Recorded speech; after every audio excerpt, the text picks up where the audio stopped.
चैन से नहीं बैठेगा।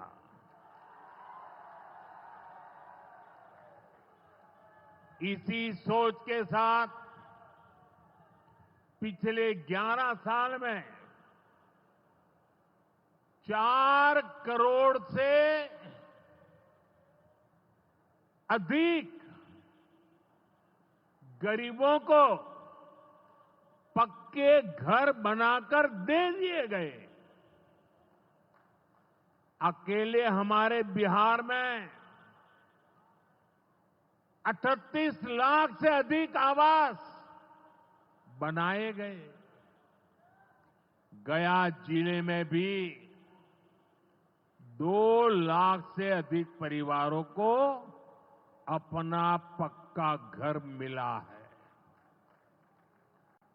और हमने सिर्फ घर यानी 4 दीवारें नहीं दी, बल्कि उन घरों के साथ गरीब को उसका स्वाभिमान दिया है। इन घरों में बिजली, पानी, शौचालय और गैस कनेक्शन की सुविधाएं दी हैं। यानी गरीब परिवारों की भी सुविधा, सुरक्षा और सम्मान से जीने की गारंटी मिली है। साथियों, आज इसी सिलसिले को आगे बढ़ाते हुए बिहार के मगध क्षेत्र के 16,000 से ज्यादा परिवारों को अपना पक्का घर दिया है। यानी इस बार इन परिवारों में दिवाली और छठ पूजा की रौनक और ज्यादा होगी। मैं अपना घर पाने वाले सभी लाभार्थी परिवारों को बहुत बहुत बधाई देता हूं। और जो लोग अब भी पीएम आवास योजना के लाभ से छूट गए हैं, मैं उन्हें विश्वास दिलाता हूं कि पीएम आवास का अभियान तब तक जारी रहेगा जब तक हर गरीब को अपना पक्का घर नहीं मिल जाता। साथियों, बिहार चंद्रगुप्त मौर्य और चाणक्य की धरती है। जब जब किसी दुश्मन ने भारत को चुनौती दी है, बिहार देश की ढाल बनकर खड़ा हुआ है। बिहार की धरती पर लिया हुआ और संकल्प, ये धरती की ताकत है। इस धरती पर लिया गया हर संकल्प कभी खाली नहीं जाता। और इसलिए तो भाइयों बहनों, जब कश्मीर के पहलगाम में आतंकी हमला हुआ था, हमारे निर्दोष नागरिकों को उनका धर्म पूछ करके मारा गया, मैंने बिहार की इसी धरती से आतंकवादियों को मिट्टी में मिलाने की बात कही थी।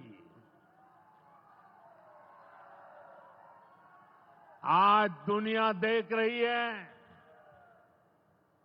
बिहार की धरती से लिया गया वो संकल्प पूरा हो चुका है। आपको याद होगा, उधर से पाकिस्तान हम पर ड्रोन हमले कर रहा था, मिसाइलें दाग रहा था, और इधर भारत पाकिस्तान की मिसाइलों को हवा में तिनके की तरह बिखेर रहा था। पाकिस्तान की एक भी मिसाइल हमें नुकसान नहीं पहुंचा पाई। साथियों, ऑपरेशन सिंदूर ने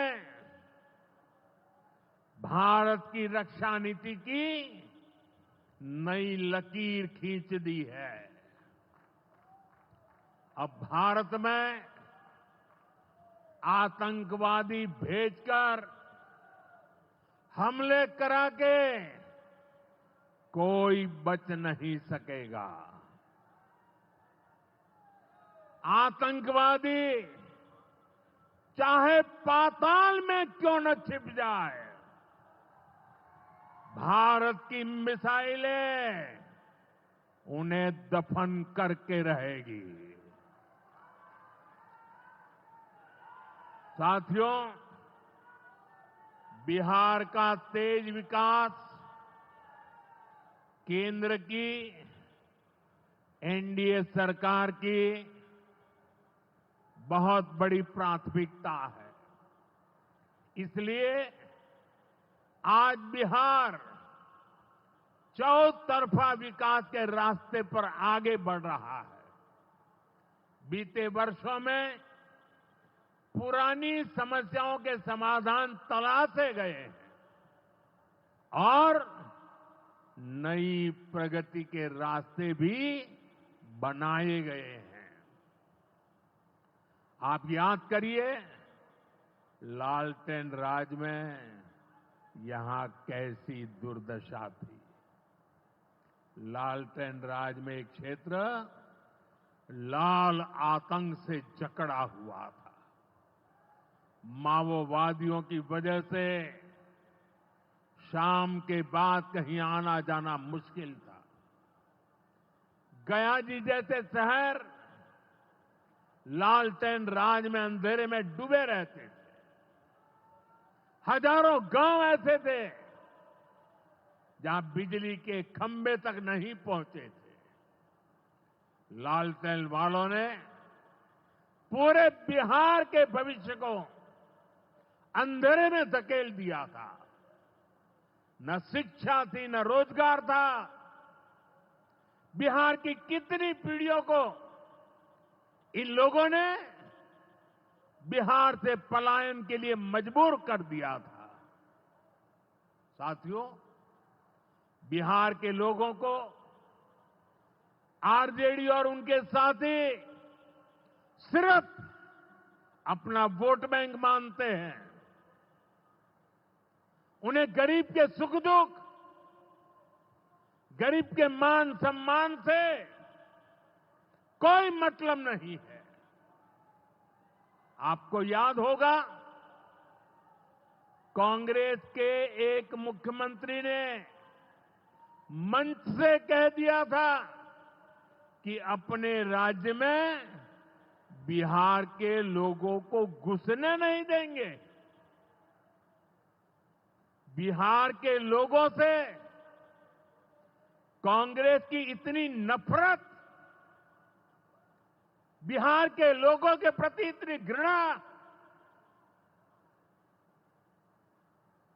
और कोई भूल नहीं सकता।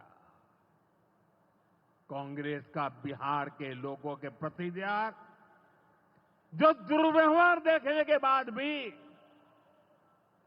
यहां आरजेडी वाले गहरी नींद में सोए पड़े थे। भाइयों बहनों, बिहार की एनडीए सरकार कांग्रेस और इंडी गठबंधन वालों के इस नफरती अभियान का जवाब दे रही है। बिहार के बेटे बेटी को यहीं पर रोजगार मिले, सम्मान की जिंदगी मिले, मां बाप की वो देखभाल कर सके, इसी सोच के साथ हम काम कर रहे हैं। अब बिहार में बड़े बड़े प्रोजेक्ट बन रहे हैं।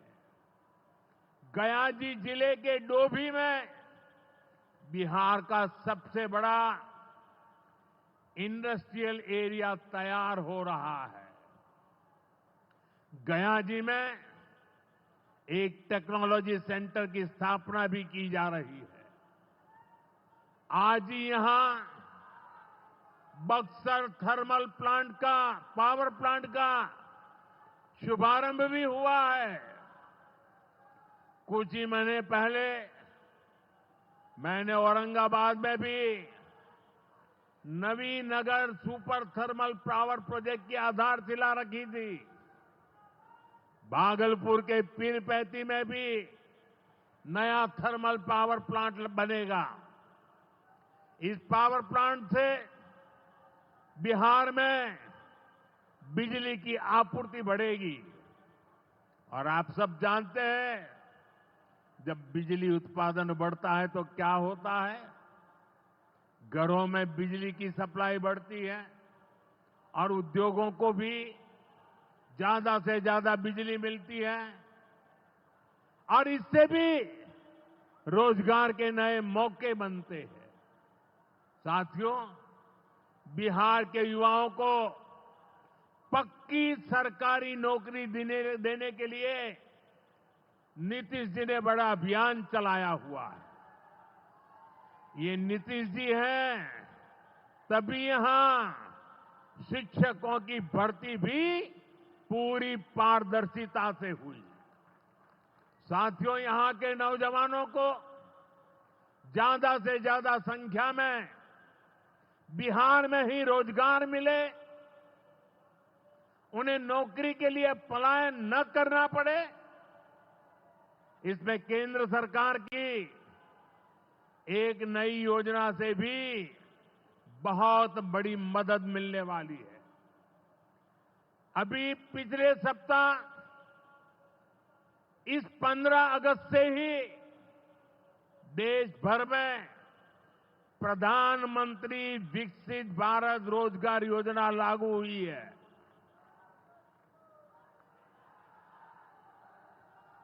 इसके तहत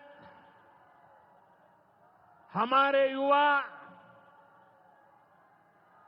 जब निजी क्षेत्र में पहली नौकरी करेंगे तो केंद्र सरकार उन्हें अपने पास से 15,000 रुपये देगी। जो प्राइवेट कंपनियां युवाओं को रोजगार देगी, उन्हें भी अलग से पैसे सरकार देगी। इस योजना का बहुत बड़ा लाभ बिहार के मेरे युवाओं को भी होगा। साथियों, हमारे देश में कांग्रेस हो, आरजेडी हो, इनकी सरकारों ने कभी जनता के पैसे का मोल नहीं समझा। इनके लिए जनता के पैसे का मतलब रहा है खुद की तिजोरी भरना। इसलिए कांग्रेस आरजेडी की सरकारों में सालों साल तक परियोजनाएं पूरी नहीं होती थी। कोई योजना जितनी लटकती थी उतना उसमें ये पैसे कमा लेते थे। अब इस गलत सोच को भी एनडीए सरकार ने बदल दिया है। अब शिलान्यास के बाद कोशिश होती है जल्द से जल्द समय सीमा में उस काम को पूरा करने के लिए सफल प्रयास किया जाए। आज का एक कार्यक्रम इसका भी एक शानदार उदाहरण है। ओंटा सिमरिया सेक्शन का शिलान्यास करने का सौभाग्य बिहार के लोगों ने मुझे दिया था। और आप लोगों की कृपा देखिए, आप लोगों का प्रेम देखिए कि जिस ब्रिज का शिलान्यास आपने मुझे करने के लिए कहा, आज इसका लोकार्पण करने का अवसर भी आपने मुझे दिया है। ये पुल सिर्फ सड़कों को नहीं, पूरे उत्तर और दक्षिण बिहार को जोड़ने का काम करेगा। जो भारी वाहन पहले गांधी सेतु से होकर 150 किलोमीटर का लंबा चक्कर काटते थे, अब सीधा रास्ता पाएंगे। इससे व्यापार तेज होगा, उद्योगों को ताकत मिलेगी और तीर्थयात्रियों का भी पहुंचना आसान होगा। विकास के जिन प्रोजेक्ट की नींव एनडीए सरकार में रखी जाती है, वो पूरा होकर रहेंगे, ये बात पक्की है। साथियों, एनडीए की डबल इंजन सरकार यहां रेलवे के विकास के लिए भी तेजी से काम कर रही है। अमृत भारत स्टेशन योजना के तहत गयाजी रेलवे स्टेशन को आधुनिक बनाया जा रहा है। इससे गयाजी रेलवे स्टेशन पर यात्रियों को एयरपोर्ट जैसी सुविधाएं मिलेगी। आज गया वो शहर है जहां राजधानी, जनशताब्दी और made in India Vande Bharat ट्रेनों की सुविधा उपलब्ध है। गया जी, सासाराम, प्रयागराज, कानपुर होते हुए दिल्ली तक सीधा कनेक्शन बिहार के युवाओं को, यहां के किसानों को, यहां के व्यापारियों के लिए नई संभावनाएं बना रहा है। भाइयों और बहनों, आपके आशीर्वाद से, देश के अटूट भरोसे के कारण साल 2014 में प्रधानमंत्री के तौर पर शुरू हुआ मेरा सेवा काल, ये सेवा काल निरंतर जारी है। इतने वर्षों में हमारी सरकार पर भ्रष्टाचार का एक भी दाग नहीं लगा। जबकि आजादी के बाद कांग्रेस की सरकारें जो 60-65 साल तक सरकार में रही है, उनके भ्रष्टाचार की लंबी लिस्ट है। आरजेडी का भ्रष्टाचार तो बिहार का बच्चा बच्चा जानता है। मेरा साफ मानना है कि भ्रष्टाचार के विरुद्ध लड़ाई को अगर अंजाम तक पहुंचाना है तो कोई भी कार्रवाई के दायरे से बाहर नहीं होना चाहिए। आप सोचिए, आज कानून है कि अगर किसी छोटे सरकारी कर्मचारी को 50 घंटे तक हिरासत में रख दिया तो अपने आप वो सस्पेंड हो जाता है। ड्राइवर हो, छोटा क्लार्क हो, प्यून हो, उसकी जिंदगी हमेशा हमेशा के लिए तबाह हो जाती है। लेकिन अगर कोई मुख्यमंत्री है, कोई मंत्री है, कोई प्रधानमंत्री है, तो वो जेल में रह करके भी सत्ता का सुख पा सकता है। ये कैसे हो सकता है? हमने कुछ समय पहले ही देखा है कि कैसे जेल से ही फाइलों पर साइन किए जा रहे थे, जेल से ही सरकारी आदेश निकाले जा रहे थे। नेताओं का अगर यही रवैया रहेगा तो ऐसे भ्रष्टाचार के विरुद्ध लड़ाई कैसे लड़ी जा सकती है? साथियों, संविधान हर जनप्रतिनिधि से ईमानदारी और पारदर्शिता की उम्मीद करता है। हम संविधान की मर्यादा को तार तार होते नहीं देख सकते। इसलिए एनडीए सरकार भ्रष्टाचार के खिलाफ एक ऐसा कानून लाई है जिसके दायरे में देश का प्रधानमंत्री भी है। इस कानून में मुख्यमंत्री और मंत्रियों को भी शामिल किया गया है। जब ये कानून बन जाएगा तो प्रधानमंत्री हो या मुख्यमंत्री या फिर कोई भी मंत्री, उसे गिरफ्तारी के 30 दिन के अंदर जमानत लेनी होगी और अगर जमानत नहीं मिली तो 31वें दिन उसे कुर्सी छोड़नी पड़ेगी।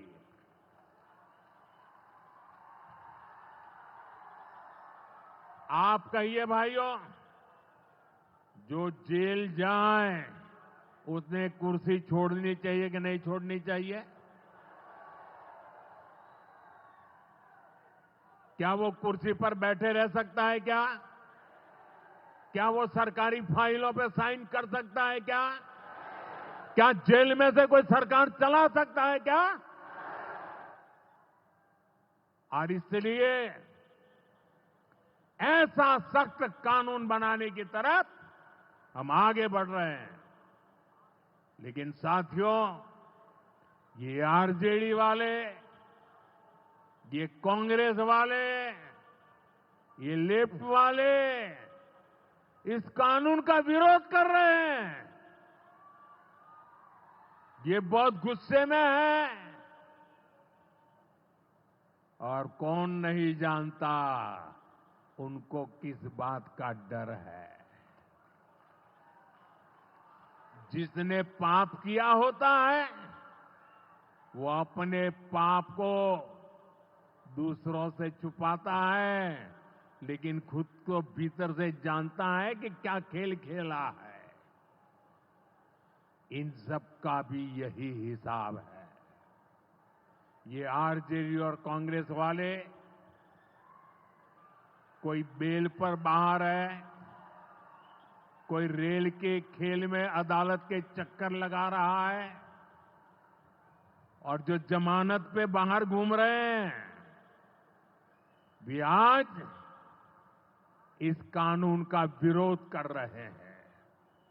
इन्हें लगता है कि अगर जेल चले गए तो इनके सारे सपने चकनाचूर हो जाएंगे और इसलिए सुबह शाम ये लोग मोदी को भांति भांति की गाली दे रहे हैं और इतने बौखलाए हुए हैं कि इस जनहित के कानून का विरोध कर रहे हैं। हमारे राजेंद्र बाबू बाबा साहब आंबेडकर ने कभी सोचा भी नहीं था, कभी कल्पना भी नहीं की होगी कि सत्ता के भूखे लोग भ्रष्टाचार करेंगे और जेल जाने पर भी कुर्सी से चिपके रहेंगे। लेकिन अब भ्रष्टाचारी जेल भी जाएगा और उसकी कुर्सी भी जाएगी। भारत को भ्रष्टाचार से मुक्त होने का संकल्प देश के कोटि कोटि लोगों का है। ये संकल्प सिद्ध होकर रहेगा। साथियों, मैंने लाल किले से एक और खतरे की बात की है और ये खतरा बिहार पर भी है। देश में घुसपैठियों की बढ़ती संख्या चिंता का विषय है। बिहार के सीमावर्ती जिलों में तेजी से डेमोग्राफी बदल रही है। इसलिए एनडीए सरकार ने तय किया है कि देश का भविष्य घुसपैठियों को नहीं तय करने देंगे। घुसपैठियों को बिहार के युवाओं के रोजगार नहीं छीनने देंगे। जिन सुविधाओं पर भारतीय लोगों का अधिकार है, उस पर घुसपैठियों को डाका नहीं डालने देंगे। इस खतरे से निपटने के लिए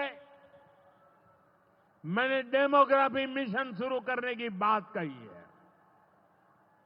बहुत जल्द ये मिशन अपना काम शुरू करेगा। हम हर घुसपैठियों को देश से बाहर करके ही रहेंगे। आप मुझे बताइए, एक घुसपैठियों को निकालना चाहिए कि नहीं निकालना चाहिए? क्या ये घुसपैठिए आपका रोजगार छीनने आपको मंजूर है? एक घुसपैठिए आपकी जमीन पे कब्जा कर ले आपको मंजूर है? एक घुसपैठिए आपका हक छीन ले आपको मंजूर है? बिहार के आप सभी लोग देश के भीतर बैठे घुसपैठियों के समर्थकों से भी सावधान रहिए। जान जाइए कौन घुसपैठियों के साथ खड़ा है। कांग्रेस और आरजेडी जैसे दल बिहार के लोगों का हक छीनकर घुसपैठियों को देना चाहते हैं। तुष्टीकरण के लिए, वोट बैंक को बढ़ाने के लिए कांग्रेस आरजेडी वाले कुछ भी कर सकते हैं, कितने ही नीचे जा सकते हैं। इसलिए बिहार के लोगों को बहुत सतर्क रहना है।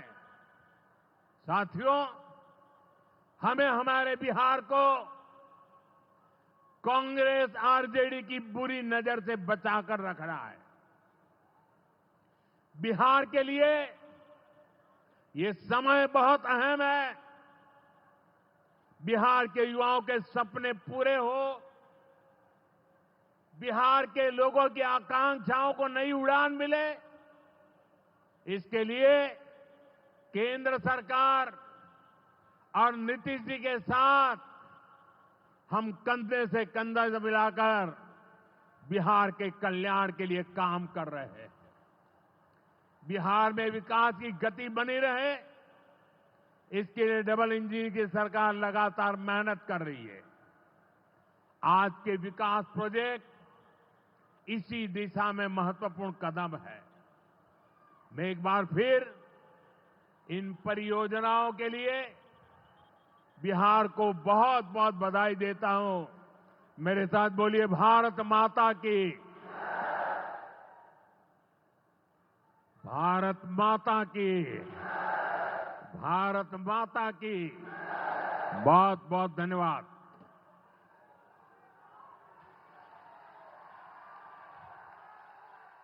आपके ओजस्वी उद्गारों के लिए हृदय से धन्यवाद मान्यवर। ऑपरेशन सिंदूर आपके साहसिक मार्गदर्शन में हमारी तीनों सेनाओं की त्रिशक्ति के पराक्रम की अभिव्यक्ति है। रुख मोड़ दिए तूफानों के चट्टानों को धूल बनाया है। दुश्मन हमको ना भूलेगा, उसे ऐसा सबक सिखाया है। आपका हर शब्द राष्ट्र चेतना का उद्घोष है, राष्ट्र सर्वोपरि का संकल्प है। आपकी जीवन यात्रा मां भारती की ऐसी निष्ठावान सेवा है जो हर भारतवासी के लिए एक प्रेरणा है मान्यवर। स से स्वस्ति, स्वयं से पहले देश के आपके आदर्श आज भारत के विजय रथ को नई ऊर्जा से भर रहे हैं। आज आपने जिन परियोजनाओं का शिलान्यास एवं उद्घाटन किया वो बिहार के ऊर्जा, स्वास्थ्य, रेल, सड़क तो गया